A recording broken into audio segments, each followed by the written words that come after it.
ಬೆಂಗಳೂರು ಗ್ರಾಮಾಂತರ ಜಿಲ್ಲೆ ಹೊಸಕೋಟೆ ತಾಲೂಕಿನ ಲಕ್ಕೊಂಡಳ್ಳಿ ಗ್ರಾಮದ ಹರೀಶ್ ರವರ ತೋಟದಲ್ಲಿದ್ದೀವಿ. ಅವರು ಈಗ ಸಂರಕ್ಷಿತ ಬೇಸಾಯದಲ್ಲಿ ಪಾಲಿ ಹೌಸಲ್ಲಿ ಈ ಒಂದು ಬಿ ವೈಟ್ ಎಂಬ ಸಾವಂತಿಗೆ ಹೂವಿನ ಬೆಳೆಯನ್ನು, ವಾಣಿಜ್ಯ ಹೂವಿನ ಬೆಳೆಯನ್ನು ಬೆಳೆದಿದ್ದಾರೆ.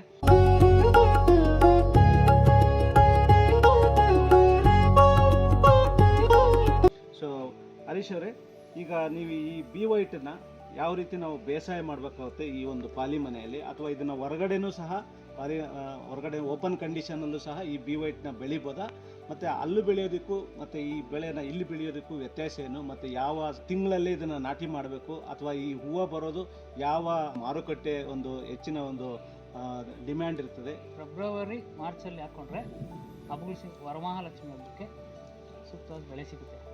ನೀವೀಗ ಸಪೋಸ್ ಫೆಬ್ರವರಿಲಿ ನಾಟಿ ಮಾಡಿಕೊಂಡ್ರೆ February, March, April, May, June, July, August 6ರಿಂದ 7 ತಿಂಗಳಿಗೆ ನಿಮಗೆ ಹೂವು ಕಟಾವು ಪ್ರಾರಂಭ ಆಗ್ತದೆ. ಇಲ್ಲ ಸರ್, 3 ತಿಂಗಳು ಕಟಾವ್ ಆಗುತ್ತೆ. ಮದುವೆ ಸೀಸನ್ ಸಿಕ್ಕಿದಾಗ ಮದುವೆ ಸೀಸನಲ್ಲೂ ಹೂವು ರೇಟು ಜಾಸ್ತಿ ಇರುತ್ತೆ. ಆಮೇಲೆ ವರಮಹಾಲಕ್ಷ್ಮಿ ಗಣೇಶ ಹಬ್ಬಕ್ಕೆ ಫುಲ್ ರೇಟ್ ಇರುತ್ತೆ, ಅವಾಗ ಒಳ್ಳೆ ದುಡ್ಡಾಗುತ್ತೆ. ಸೊ ಹಾಗಾಗಿ ನಾವು ಫೆಬ್ರವರಿಯಲ್ಲಿ ಇದನ್ನ ಪ್ಲಾಂಟಿಂಗ್ ಮಾಡ್ಕೋಬೇಕು.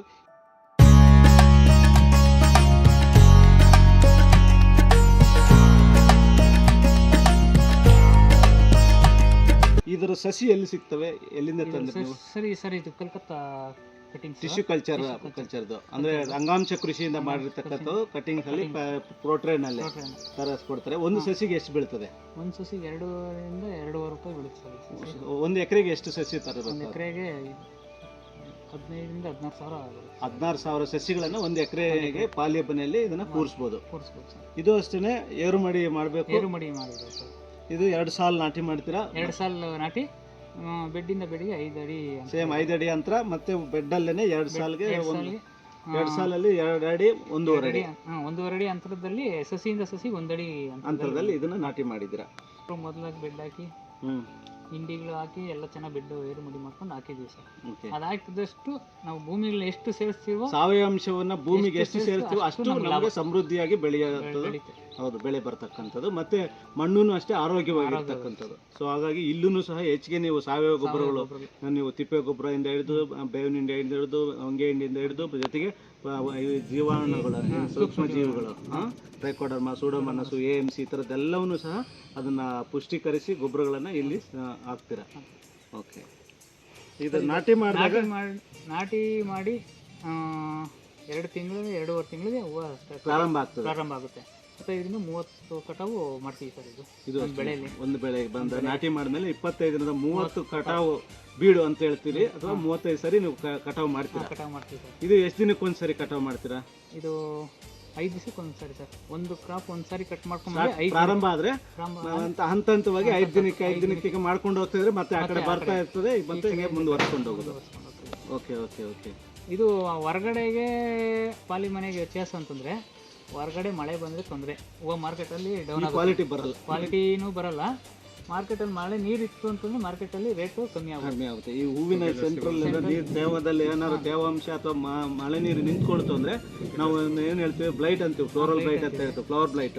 ಆ ಬ್ಲೈಟ್ ಬರ್ತದೆ, ಸೊರಗು ರೋಗ ಬರ್ತದೆ. ಸೊ ಹಾಗಾಗಿ ಅದನ್ನ ಅವಾಯ್ಡ್ ಮಾಡೋದಕ್ಕೋಸ್ಕರ ಇಲ್ಲಿ ಬೆಳಿತೀವಿ. ಇಲ್ಲಿ ಬೆಳೆದಾಗ ಬಹಳ ಉತ್ತಮವಾದ ಗುಣಮಟ್ಟ ಮತ್ತೆ ಹೈಟು ಪಾಲಿ ಮನೆಯಲ್ಲಿ ನಿಮಗೆ ಎತ್ತರವಾಗಿ ಬೆಳೀತದೆ. ಹೆಚ್ಚು ತೆಂಡೆಗಳು ಬರ್ತವೆ, ಸಕ್ಕರ್ಸ್ ಬರುತ್ತೆ. ಮತ್ತೆ ಹೊರಗಡೆ ಟೆಂಪ್ರೇಚರ್ಗೂ ಹೂವು ಶೇಡ್ ಆಗುತ್ತೆ. ಇಲ್ಲಿ ಯಾವುದೇ ಥರದ್ದು ಏನು ತೊಂದರೆ ಆಗೋದಿಲ್ಲ. ಕೀಟಗಳಿಂದನೂ ಬಾಧೆ ಕಮ್ಮಿ ಇದೆ. ಹೊರಗಡೆಗೆ ಇಲ್ಲಿಗೆ ಹೆಚ್ಚಿಗೆ ಸಿಂಪರಣೆ ಬೇಕಾಗಿಲ್ಲ. ಕೀಟನಾಶಕಗಳು ಬೇಕಾಗೇ ಇಲ್ಲ. ಇಲ್ಲಿ ಒಂದು ಎಕರೆಗೆ ಎಷ್ಟು ಇಳುವರಿ ಬರ್ತದೆ? 1 ಎಕರೆಗೆ 10ರಿಂದ 15 ಟನ್. 1 ಎಕರೆಯಲ್ಲಿ ನಾವು ಇಳುವರಿ ಪಡೆಯಬಹುದು. 1 ಕೆಜಿ ಎಷ್ಟು? ಕೆಜಿ 100 ರೂಪಾಯಿಂದ. ಮೊನ್ನೆ ವರಮಹಾಲಕ್ಷ್ಮಿ ಹಬ್ಬಕ್ಕೆ 700 ರೂಪಾಯಿ ಹೋಗಿತ್ತು ಕೆಜಿ. ನೀವು ವರಮಹಾಲಕ್ಷ್ಮಿ ಹಬ್ಬದ ಹಿಂದಿನ ದಿವಸ 2 ದಿವಸ ಹಿಂದಿನ ದಿವಸದಿಂದ 700 ರೂಪಾಯಿ ಪ್ರತಿ ಕೆಜಿ. ಅವಾಗ ನಿಮ್ಗೆ ಎಷ್ಟು ಇಳುವರಿ ಬಂತಿದ್ರಲ್ಲಿ? ಎಷ್ಟು ಬೀಡು ಹಾರ್ವೆಸ್ಟ್ ಮಾಡಿದ್ರಿ? ಆಗ ಎಷ್ಟು ಹೂವನ್ನ ಕಟಾವು ಮಾಡಿದ್ರಿ? ಒಂದು 300ರಿಂದ 400 ಕೆಜಿ. 400 ಕೆಜಿನೂ ಸಹ 700 ರೂಪಾಯಿ ಅಷ್ಟು ನಿಮ್ಗೆ ಧಾರಣೆ ಸಿಕ್ಕಿದೆ. ಆ ನಂತರ 60 ರೂಪಾಯಿ, ಮೊನ್ನೆ 60 ರೂಪಾಯಿಗೂ ಬಂತು. ಆಮೇಲೆ ಹಬ್ಬಗಳು ಬಂದಾಗ ಜಾಸ್ತಿ ಆಗ್ತದೆ, ಮದುವೆಗಳು ಬಿದ್ದಾಗ ಜಾಸ್ತಿ ಆಗ್ತದೆ. ಸೊ ಹಾಗಾಗಿ ಆ ಸಮಯಕ್ಕೆ ಹೆಚ್ಚಿಗೆ ಹೂವು ಬರೋಂಗೆ ನೋಡಿಕೊಂಡು ನಾವು ಕಟಾವು ಮಾಡ್ತೀವಿ. ಓಕೆ. ಸೊ ಸೊ ಇದು ಅಷ್ಟೇ ಪಾಲಿ ಮನೆಗೆ 36ರಿಂದ 40 ಲಕ್ಷ ಖರ್ಚು ಮಾಡಿದ್ರ.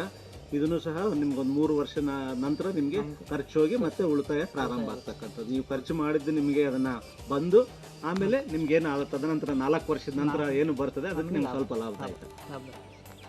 ಸೊ ಈ ಒಂದು 2 ಎಕರೆ ಜಮೀನು ಇದು ಪಾಲಿ ಮನೆಯಲ್ಲಿ ಎಷ್ಟು ಜನ ಆಳು ಕೆಲಸ ಮಾಡ್ತಾರೆ? ಡೈಲಿ 3 4 ಜನ ಇರಲೇಬೇಕು ಸರ್. ಡೈಲಿ ಪ್ರತಿದಿನ 365 ದಿವಸನು ಪ್ರತಿದಿನ 3 ರಿಂದ 4 ಜನ ಇಲ್ಲಿ ಕೆಲಸ ಮಾಡಲೇಬೇಕು. ಕಟಾವ್ ಆಗ್ಬೋದು ಅಥವಾ ಅಂತರ್ ಬೇಸಾಯ ಕ್ರಮಗಳು, ಕಳೆ ತೆಗೆಯೋದು, ಮತ್ತೆ ಏನಾದ್ರು ದಾರ ಕಟ್ಟೋದಕ್ಕೆ. ಮಾರುಕಟ್ಟೆದ ಏನಾದ್ರು ಸಮಸ್ಯೆ ಇದೆಯಾ ಬೆಂಗಳೂರು ಪಕ್ಕದಲ್ಲಿ? ಸರ್ ಹೊಸಕೋಟೆಲ್ಲೇ ಇದೆ ಸರ್. ಹೊಸಕೋಟೆಲ್ಲೇ ದೊಡ್ಡ ಮಾರ್ಕೆಟ್ ಇದೆ. ಓಕೆ. ಇಲ್ಲಿಂದ ಆಂಧ್ರಗೆಲ್ಲ ಪಾರ್ಸಲ್ ಹೋಗ್ತದೆ, ಚೆನ್ನೈಗೆಲ್ಲ ಪಾರ್ಸಲ್ ಹೋಗ್ತದೆ, ಮೈಸೂರಿಗೆ ಹೋಗ್ತದೆ. ಇಲ್ಲಿಂದನೇ ಎಲ್ಲ ಬಂದು ಮೇಜರ್ ಈಗ ಬೆಂಗಳೂರು ಮಾರ್ಕೆಟ್ ಇಲ್ಲೇ ಒಳ್ಳೆ ಚೆನ್ನಾಗಿ ಸಿಗ್ತದೆ ನಿಮಗೆ. ಸೊ ಹಾಗಾಗಿ ಮಾರುಕಟ್ಟೆ ನೀವು ನೇರ ಮಾರುಕಟ್ಟೆ ರೈತ ಬಾಂಧವರೇ. ಇಲ್ಲಿ ಇವರು ಹರೀಶ್ ಅವರು ಮತ್ತೆ ಈ ಒಂದು ಹೂವಿನ ಬೆಳೆಯನ್ನು, ವಾಣಿಜ್ಯ ಬೆಳೆಯನ್ನು, ಅದರಲ್ಲೂ ಹೊಸ ಬೆಳೆ ಬಿ ವೈಟ್ ಅಂತ ಇದನ್ನು ತಂದು ಪಾಲಿ ಮನೆಯಲ್ಲಿ ಅದರಲ್ಲೂ ಅಂಗಾಂಶ ಸಸಿಗಳನ್ನು ತಂದು ಇಲ್ಲಿ ನಾಟಿ ಮಾಡಿ ತುಂಬ ಉತ್ತಮವಾದ ಒಂದು ಪುಷ್ಪ ಬೇಸಾಯವನ್ನು ಮಾಡಿ ಒಳ್ಳೆಯ ಉತ್ತಮವಾದ ಲಾಭವನ್ನು ಗಳಿಸ್ತಾ ಇದ್ದಾರೆ. ಸೊ ಹಾಗಾಗಿ ಇವ್ರಿಗೆ ನಮ್ಮ ಕೃಷಿ ವಿಶ್ವವಿದ್ಯಾಲಯದ ಪರವಾಗಿ ಮತ್ತು ನಮ್ಮ ಕೃಷಿ ವಿಜ್ಞಾನ ಕೇಂದ್ರದ ಪರವಾಗಿ ಇವರಿಗೆ ಅಭಿನಂದನೆಗಳನ್ನು ಮತ್ತು ಧನ್ಯವಾದಗಳನ್ನು ಸಲ್ಲಿಸ್ತೀನಿ.